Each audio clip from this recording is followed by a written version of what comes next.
do non-conventional water resources fit in Malta's water policy framework?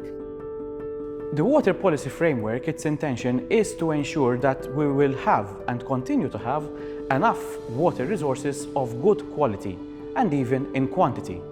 So non-conventional water resources will eventually close the water loop and reduce the water demands. So this will give time for the water bodies to replenish themselves both in quality and in quantity, as I already said. So in total, this Water Framework Directive will eventually ensure that the future generations and even the natural habitats will continue to have a good environment and a good quality of life eventually.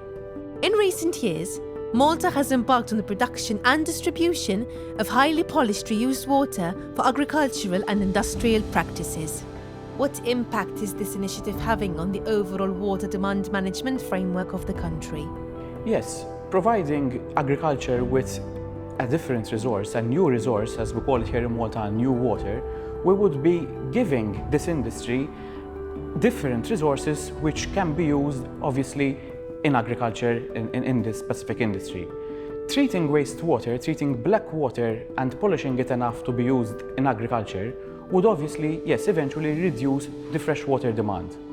With time, the quality and quantity of groundwater, which is highly used in agriculture, deteriorated. And so having a different resource, a new resource, would obviously diversify the resources, the water resources, which can be used in agriculture, but would also reduce our demand on groundwater. Now, coming up with closing the water loop would obviously, right, have a direct impact on the freshwater demand, but would also have an impact on other resources. Why? Because to treat water, we would need other resources. So it is very important that when we come up with such initiatives, we assess all the environmental impacts in different life cycle stages of such initiatives.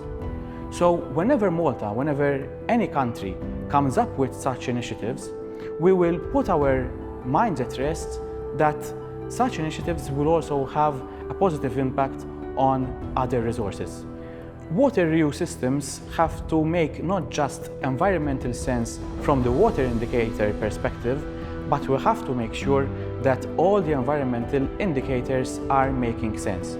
It wouldn't make sense to just focus on one resource, on the water resource, and forget about the other indicators, such as acidification, eutrophication, ozone depletion, and many other environmental indicators. So it is very important that we assess the life cycle impacts of water treatment systems. And eventually not just from the environmental perspective, but also from the life cycle costing perspective. We have to come up with systems which wouldn't just make environmental sense, but are also financially feasible.